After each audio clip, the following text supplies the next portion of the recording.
Willie D Live.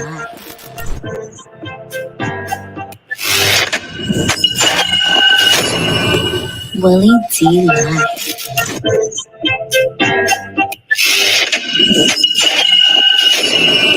Willie D Live.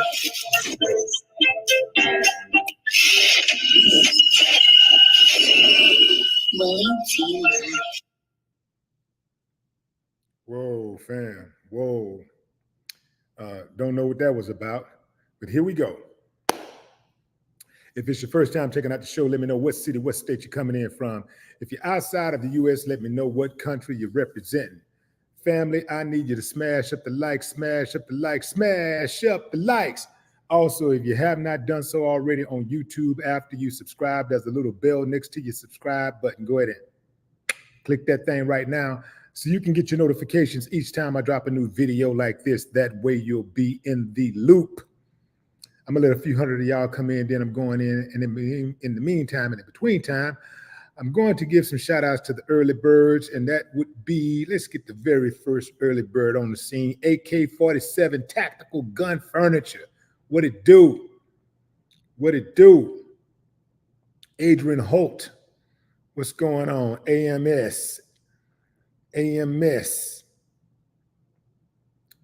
Lucian Aaron Ball. What's up, y'all? H-Town Tony. What up? Yeah, man, that was fast. What's up, Sanji? Yeah, Steven Foreman. What's up? Just got off the phone with another Foreman. Name spelled a little differently. Yeah, just got off the phone with Roy Foreman, George Foreman's brother. Good guy.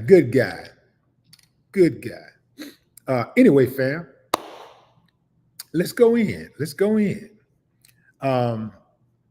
Wow. I tell you one thing, fam.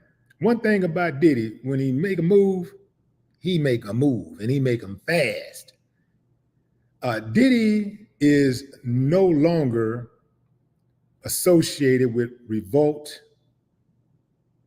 He has sold his shares in Revolt TV to an anonymous buyer.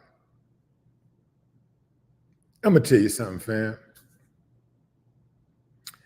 I wasn't getting no money off Revolt. But it's just, damn, it made me feel good to know that a brother had something like that. Now, according to reports, Revolt is still Black owned, at least majority Black owned. The buyer, the anonymous buyer, is allegedly a brother. So that's a good thing.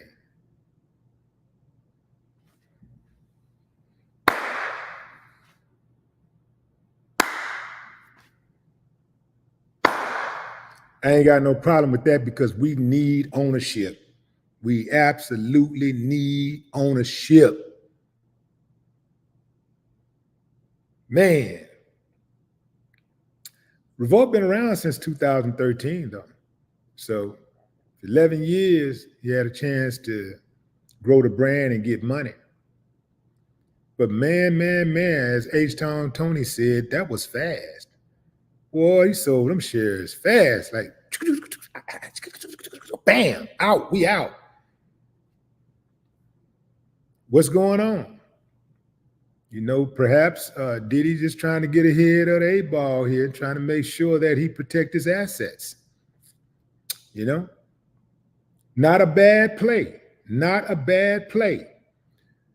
What some people want to know is, or what some people are saying is, that proves he's guilty. What do y'all think? Let's take a poll right quick. Do you believe that the selling of Revolt by Diddy proves he's guilty of something? Or do you believe that he's just trying to protect his assets, trying to make sure that he doesn't lose his bread? Y'all think he's doing it because he's guilty, or he's doing it just as a simple a financial move to protect his assets? Thumbs up if you think he's doing it because he's guilty. thumbs down if you think it's about protecting his assets. Let's see where y'all at. Let's get this pulse right quick.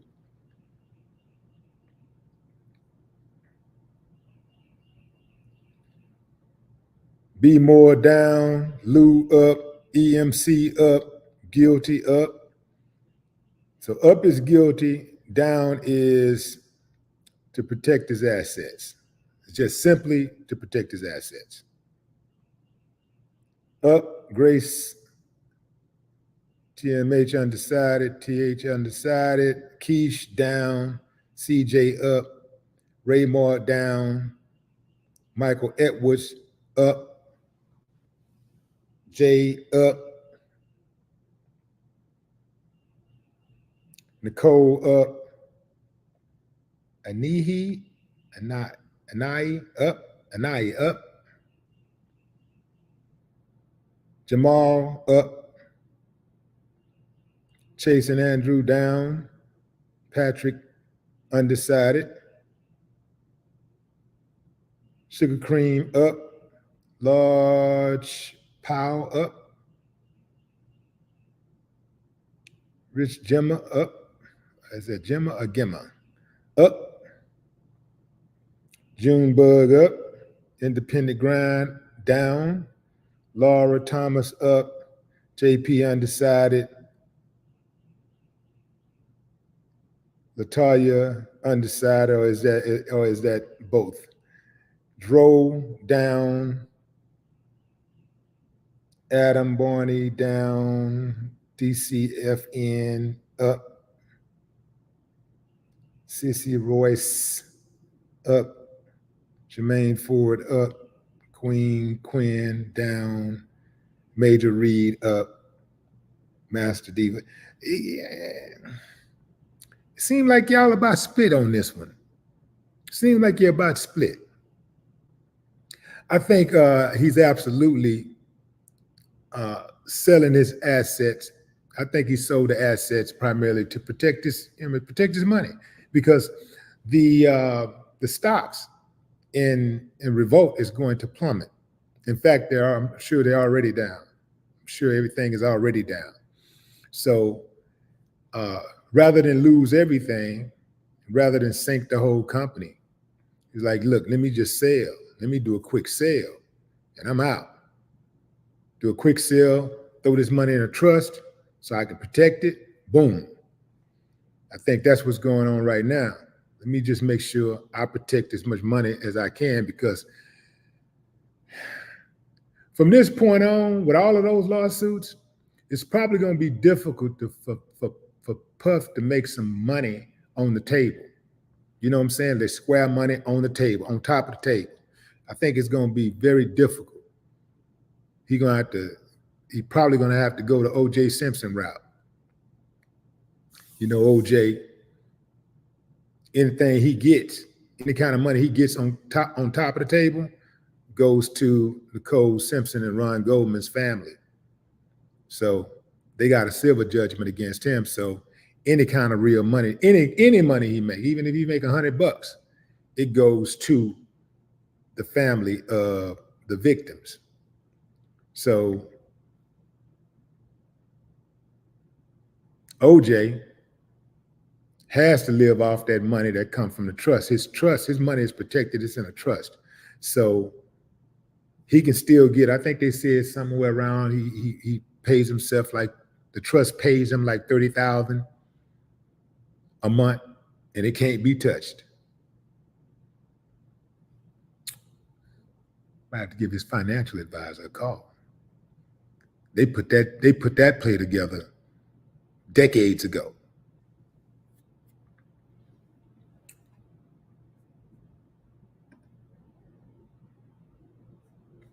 Let's see what else they're saying about this case. It's saying that, okay, Diddy's no longer associated with Revolt TV in any form or fashion. The company, which started in 2013, because it's now completely under new ownership. Sources familiar with the deal says that Diddy recently sold off all his shares to an interested buyer for an undisclosed sum. but it is said that the company remains Black-owned, upholding its original connection and dedication to furthering the culture. It's unclear what exactly Revolt went for when it was all said and done, but it is clear that the new boss wishes to remain anonymous for the time being. With that said, sources claim that there is a deep passion for Black culture, and they plan on publicly making a formal introduction in the coming weeks. As you know, Diddy has been inactive with the network since stepping down as chairman last November, and his last order of business was being notified of the sale, which is said to have went through this week. They say it was an amicable sale and everybody's happy. Amicable sale and everybody's happy. Now, who is this person who bought Revolt TV? I think I know who it is, and I'm going to show you a picture. I think it surprised me too, but I'm thinking he bought it to sabotage Revolt TV. I think this guy, because I know this guy does not like Black people.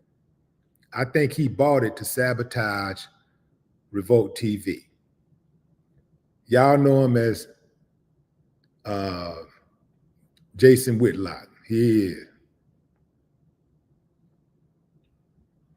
This guy right here, I think, may be the secret buyer behind Revolt TV's new acquisition.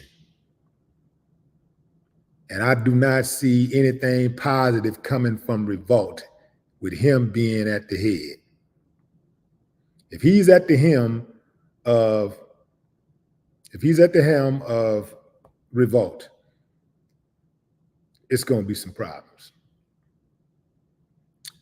For those of you who are just not joining, we're talking about Jason Hamhock, other known as Whitlock. But that's him right there. That's a picture of him. I think that's when he was, when he was in his 30s. He look a little different now, but I think that's a picture of him when he was in his 30s.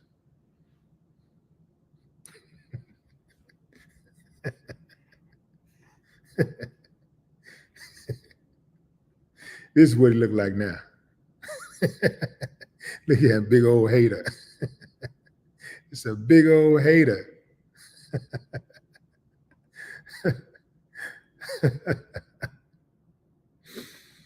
Oh, man. Jason Hamhock, again, there he is. That's when he was in his 30s.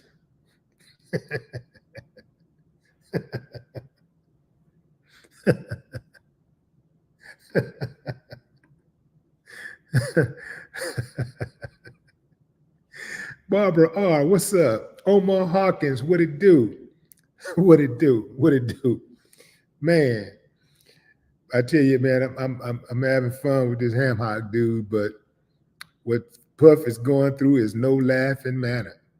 It's no laughing matter, man. I'm like, ooh-wee.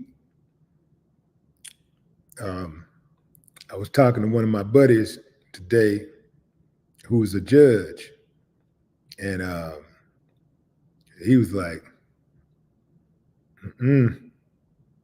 this is bad. This is really, really bad.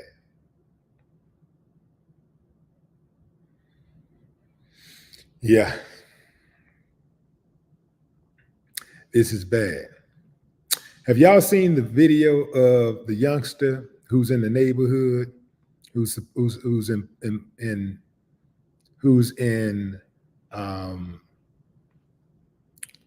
in Diddy's neighborhood, and he's talking about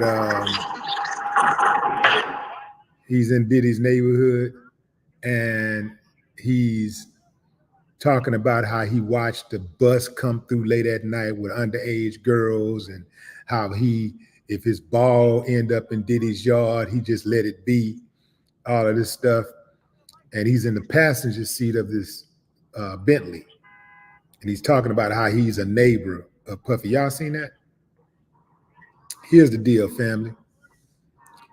Even if I was a neighbor of Diddy's and I rode through the neighborhood and I saw all of those cameras there, and I saw all of those people trying to get a quote from me, I wouldn't say nothing. I wouldn't say anything to him. I wouldn't say anything. I wouldn't give him nothing. If y'all gonna take the brother down, you're gonna take him down by yourself. I'm not gonna necessarily stop you from taking it down. I ain't gonna try to get in the way if I, especially if I feel like he might be, on the wrong side. I ain't gonna necessarily get in the way, but I ain't gonna help you. I'm not helping you. You will not have any quotes from me helping you take the brother down.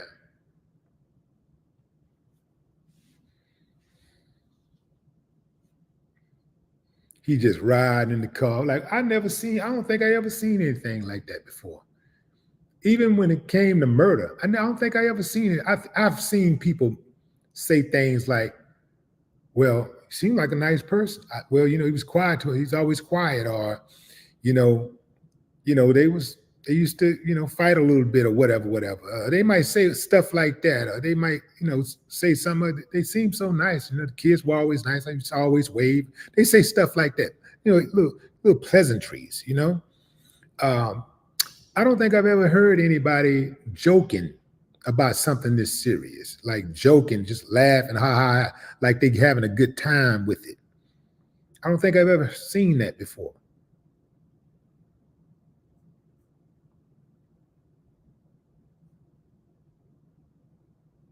For those of you who don't know my position, as I said, I think this is a travesty. I think this is really, really bad for somebody who had so much to offer, so much potential, who has contributed so much to the culture, who has put so many people on, forget whatever fallouts they had in business or whatever, but the fact that he have contributed greatly to the culture, putting people on, putting money in people's pockets, making people famous, all this type of things, creating Revolt,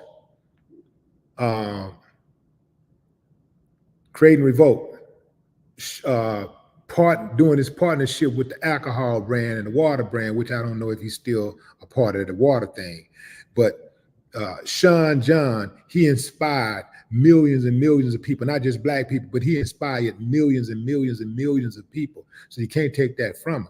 And so somebody who do something like that, I would like to see a person like that ride off into the sunset, tip their hat and keep on moving, not see their legacy destroyed in this type of manner.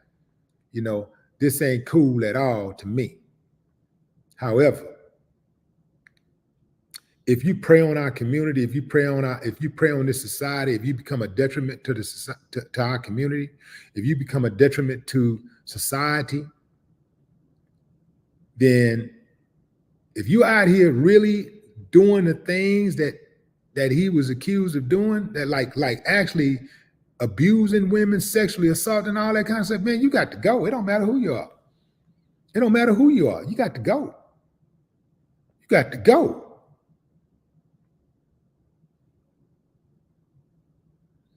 Yeah, it don't matter who you are. It don't matter what your stature is. It don't matter, what your profession is. Just like we put that pressure on these police officers when they get out of pocket and they bring harm to our community, we got to do the same thing with those who look like us. We got to have that same kind of energy for those who look like us. I mean, you got to keep the people safe. At the very least, if you claim to care about your people, then you got to keep your people safe from harm. You got to keep them out of harm's way, right? That includes anybody. See, a lot of times we just get focused on the people that's in the hood, you know, the people on the block, the drug dealer who busting the shots, and you know, we get focused on that.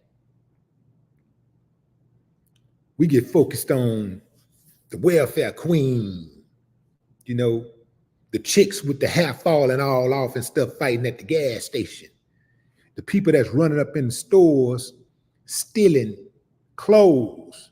We get caught up in that. When you got people out here stealing billions of dollars, we don't focus on them. We ain't got nothing to say about them. We focus on them. We're focused on the people who are in the streets, the low-hanging fruit. Same thing when it comes to entertainment. We focused on the rappers, what the rappers are saying. But what about what they're doing in Hollywood? See, I was raised with the understanding that seeing is believing. So, you know, believe half the things that you see and none of what you hear. That's the way I was raised. So seeing is believing. So why is it that Hollywood isn't under greater scrutiny than hip hop? And why is hip hop, out of all genres of music, the only one under attack, under constant attack? There are other genres of music where people make music that is racist, that is vulgar, that is disrespectful. Now, I ain't gonna lie. We are the leaders. Hip hop is the leaders in that category. But there are others. Why aren't they even? They don't even get talked about at all. They don't get scrutinized at all, criticized at all. Hollywood is way worse than hip hop. If you want to rob a bank, Hollywood will show you how to do it. A rapper will tell you that he did it. They'll tell you that he did it and tell you how they did it. But why do more people watch YouTube than listen to podcasts? Because people like visualizations. They like the visuals. This is why TV is still a more popular medium than radio is. Seeing is believing.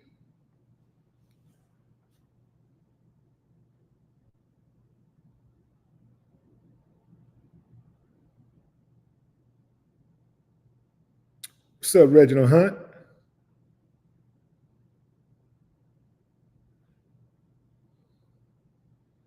Hollywood will show you how to murder.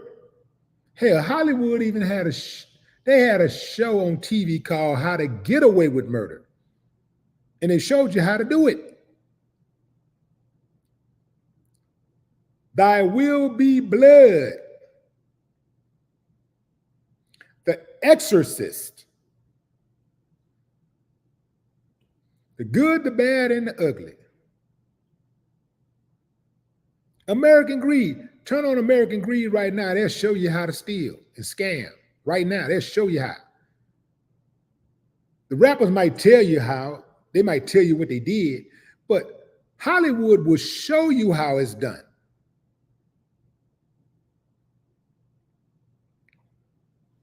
Speaking on the double standards, fam. That's all. The double standards. But, you know, being Black in America, we know this, right? So we can't act like we're surprised that Puffy is being treated this way without first being convicted, right?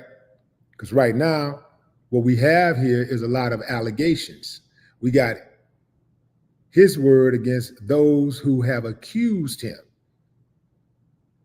Unless somebody is listening who he's actually personally done harm to, we really don't know the truth.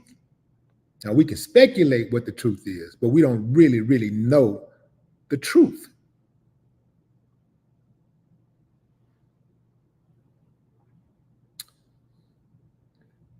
Having said that,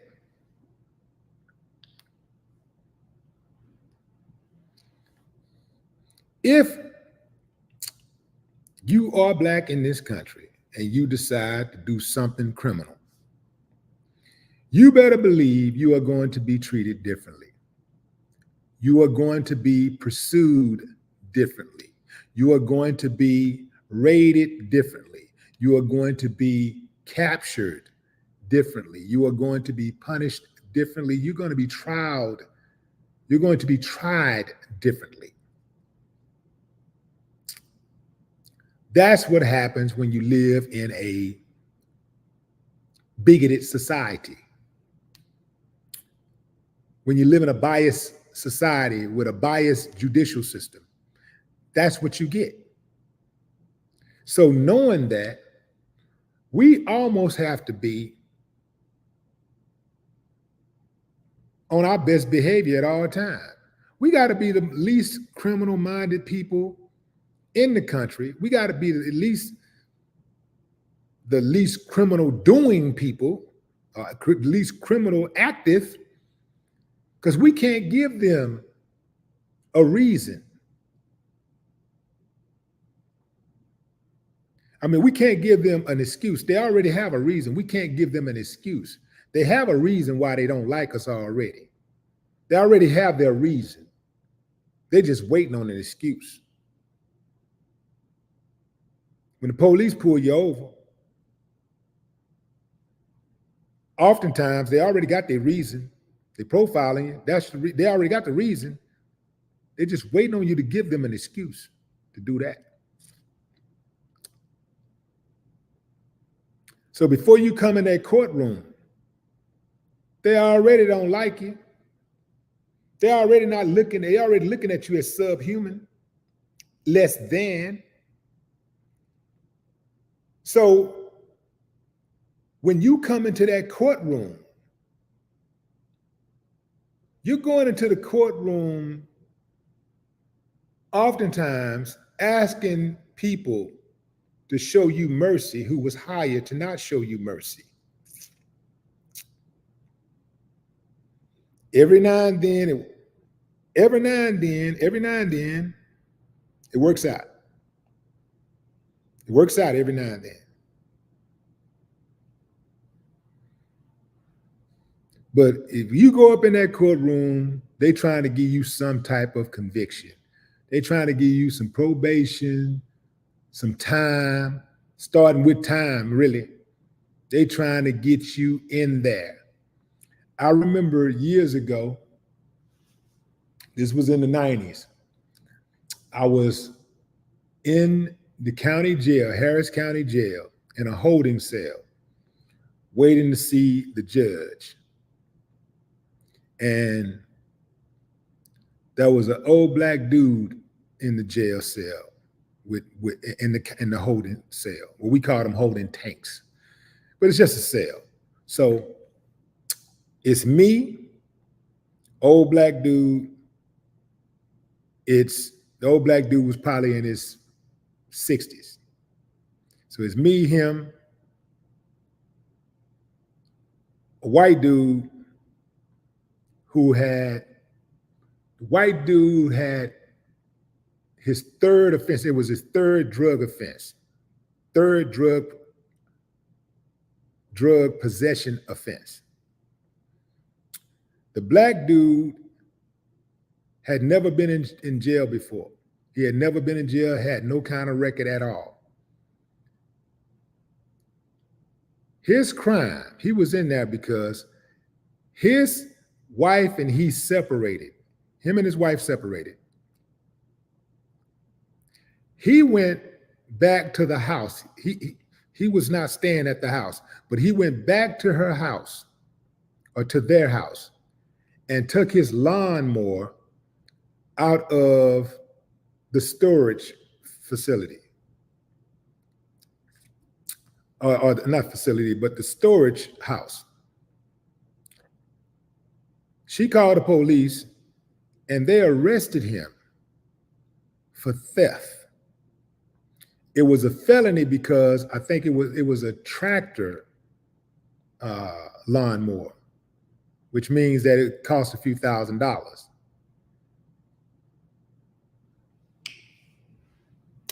How y'all think that worked out?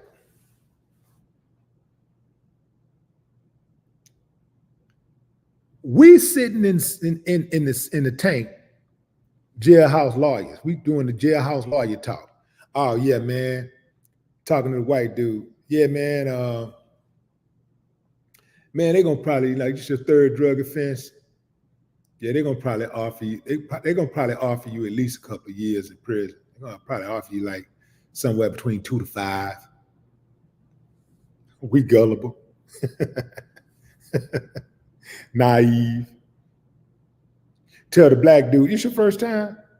And wait a minute. And the situation was that you went and got your own lawnmower from the storage shack. It was your lawnmower. You went back to the house that you was living in, and y'all had recently separated. First time, oh man, they probably throw that out.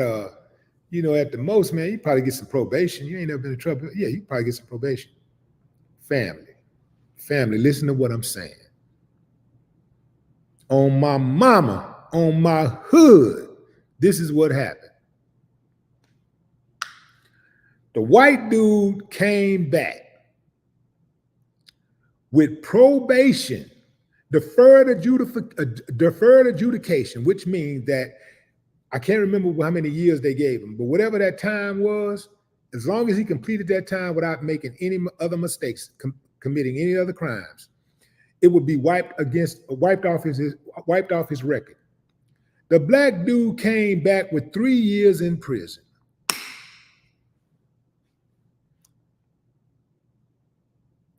Three years in prison.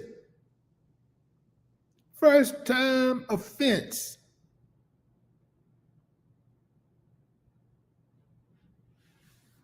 So the point is, we got to just be like, yo, what, man? They made this crime stuff for them, not us. So we got to make sure that we at all times operate within the law. Because the moment we get out of pocket, they're not going for no oops. They're not going for, oh, I made a mistake. They don't care about none of that when it comes to us. Somebody got to fill those jails and those prisons up. And guess what? In their minds, we it. So we can't give them an excuse. They got the reason. We can't give them an excuse.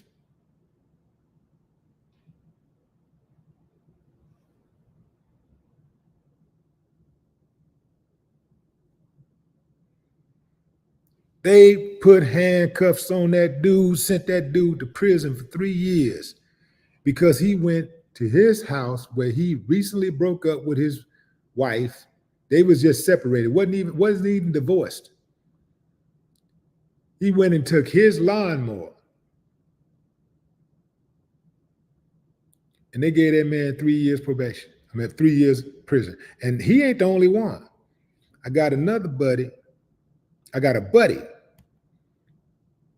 who had a business partnership with a friend in Conroe, Texas. Conroe is right outside of Houston. It's probably about, I don't know, maybe 30 minutes. 30, 40, 30, maybe 35 minutes or something like that, 40 minutes outside of Houston. North of Houston. This dude had a business relationship with his partner, and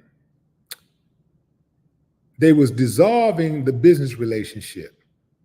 He had bought all the equipment, computer, printer, things of that nature, office stuff. He bought it. He bought the stuff. So they dissolved the business relationship. They decided to go their separate ways. So he went to the house and asked the wife, could he get the computer and the printer? And she let him in and let him get it. It wasn't no resistance, wasn't no, you can't take this. No. She didn't scream out, it's the black man is trying to steal. She just opened the door and let him grab it. He takes it. His business partner calls the police. When he finds out about it, he calls the police and tells the police that he stole it from his house. The bigoted police department in Conroe decides to arrest him and charge him with theft, felony theft. He like everybody going like, man, this is crazy. That's madness. What you mean, man? I bought this stuff. We're a partnership. I went over to the house to get the stuff. The wife gave it to me. It ain't that serious. And it ain't that serious. But they like them black bodies cold or warm. So they pursued him criminally. He decides to fight the case. What do y'all think happened? Ding, ding, ding. 7 years in prison for a man who had never committed a crime, who ain't never been to jail. 7 years for stealing equipment that he bought. Come on, fam. This is how they get down. You got to really think about what you're doing. You got to make sure whatever you're doing, you're on the up and up. Because if you're doing it, if you're out of pocket in any kind of way, eventually they're going to find out. They'll find out. And when they get you in their crosshairs, their job is to send you to prison. It ain't to show mercy. It ain't to teach you a lesson. It's not to protect the public. It's none of that stuff. It's to send you to prison and to do two things. Send you to prison and make you work for slave labor. And it's also to remove you from the from the voting process. Get rid of your vote.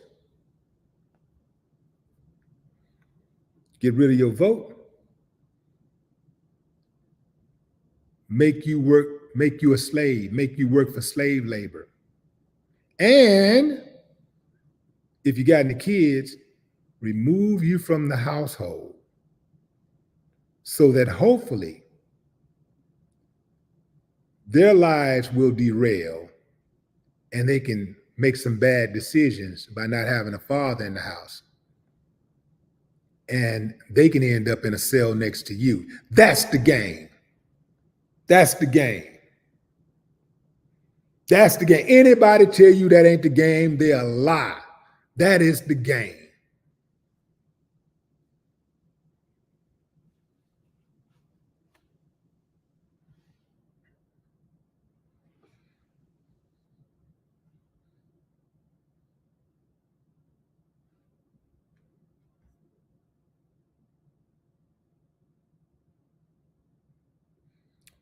What's up? What's that? Who's that? Landra? What's up, Landra? Mario Gibson. What's up? What's up, Vanita Stevens? Jason Carden, M Penny 69, Mark Patton. What's up, Mark? Pray to the primo. Roderick Bonner. What you talking about, Roger? What you talking about, Roderick?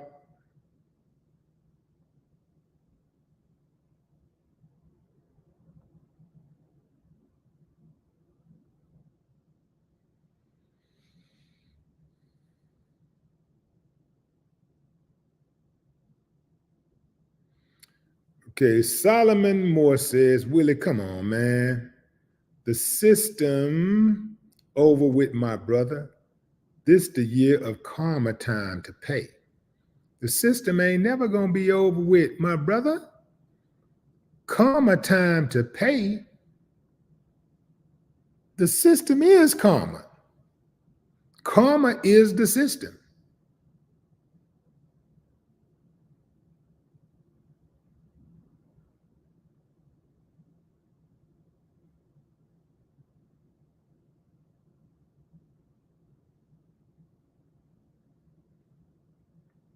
Sammy Watkins, what's up?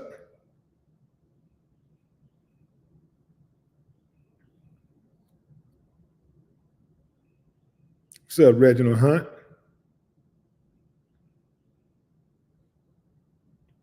That's right, man. It's rinse and repeat. It's rinse and repeat. That's why we got to do our damnness to stay on the ground. We got to do our damnness to stay above ground so that we can have access to our babies, so that we can have access to our home and our women, so that we can protect, we can provide and protect.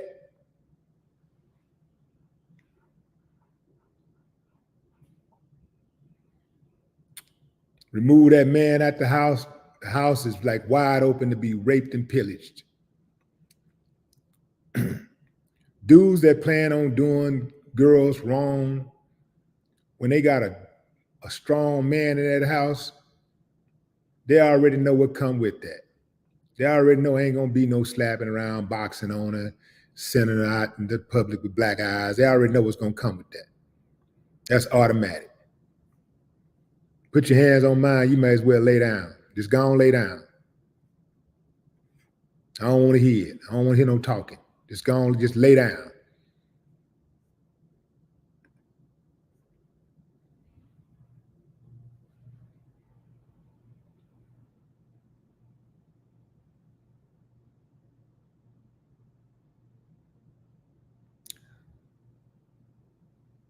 Is that Roger? Is it Rajay?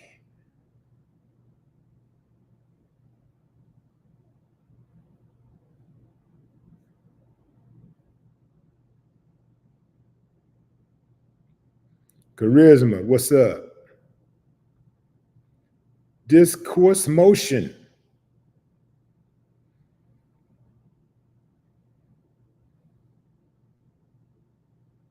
What's up, Miss AP? M Penny 69. Lady Eve.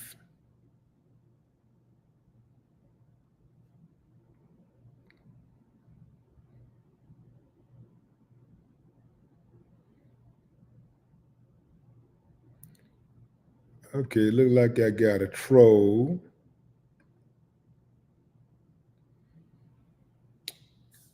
Cat Stevenson, UK, what up?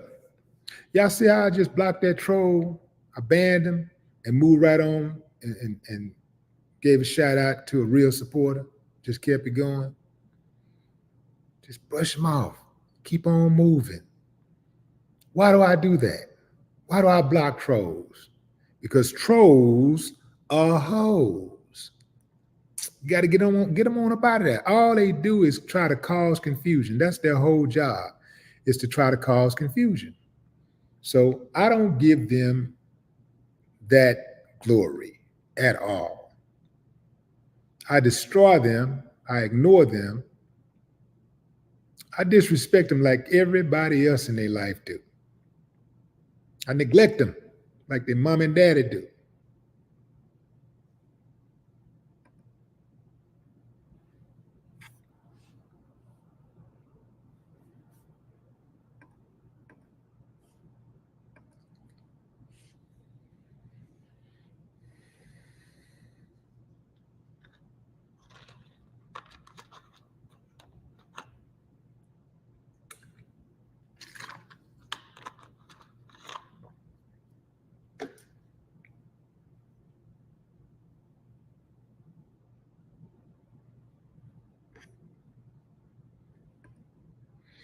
Are y'all up on this Utah thing where the coach said the school was shaken after experiencing racist hate during the NCAA tournament? This is according to Lynn Roberts. Utah coach Lynn Roberts said her team experienced a series of racial hate crimes after arriving at its first NCAA tournament hotel and was forced to change accommodations during the event for safety concerns. Roberts revealed what happened after Utah lost to Gonzaga in the second round of the NCAAs on Monday night. Roberts didn't go into detail, but said there were several incidents that happened Thursday night after the team arrived in Spokane, Washington, in the Washington area for the tournament, and they were disturbing to the traveling party to the point there were concerns about safety. Utah was staying about 30 miles away in Idaho and was relocated to a different hotel on Friday. She said, we had several instances of some kind of racial hate crimes toward our program, and it was incredibly upsetting for all of us.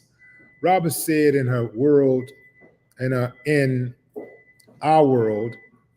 athletics and in university settings is shocking. There's so much diversity on a college campus, and so you're just not exposed to that very often. That's interesting to me that happened to Utah, because y'all know Utah has its own problems with race. I'm not necessarily talking about the basketball team, but the school and the state. Very interesting. Gonzaga. Now we got to go against Gonzaga. Now we got to go against Gonzaga. Now we got to root against Gonzaga. I did watch some of that game. Interesting enough, I watched it toward the end. Gonzaga got a couple of Asian twins, and they're pretty fearless, gangster with it. They got a very mixed team. So I don't know if it had anything to do with the team itself. Probably it was, like she said, more about the hotel. Maybe it's just the hotel accommodations, because a lot of times, you'll have uncivilized mutts working in these in the hospitality industry, but usually on the high end side of things, people are used to seeing people of all different backgrounds and stuff, so they hire people that know how to deal with that and people who can tolerate it. Sometimes things just kind of go awry, I guess.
Somebody was saying something about a Diddy secret cave. Get out of here with all of that. Uh-oh. New video shows trashed house after raid. More cause investigation of which. Oh, man.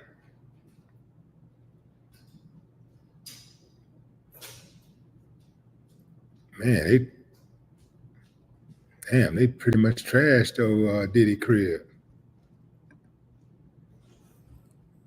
They have to end this live. I was getting ready to end the live anyway, fam, but man, I guess I'm gonna just keep y'all updated on what's going on with Diddy.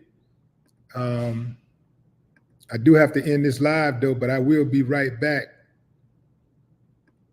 I will be right back with a different live. We're gonna get into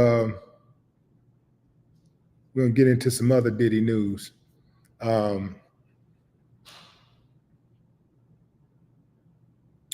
Dame the Great, what's up? Fast Lane Life, what it do? Dara Benton, the White Dorsey says Diddy in a state of chaos. Wouldn't you be? I mean, man, hey man, you know, Homeland Security, that ain't no joke. Homeland, you know, security, FBI, all of that stuff, ain't nothing to play with. Miss Jazzy, appreciate you. Finna shut this live down and start a new live in about 10 minutes? Yeah. All right, fam, that's my time. I appreciate you. Until next time, no more talk.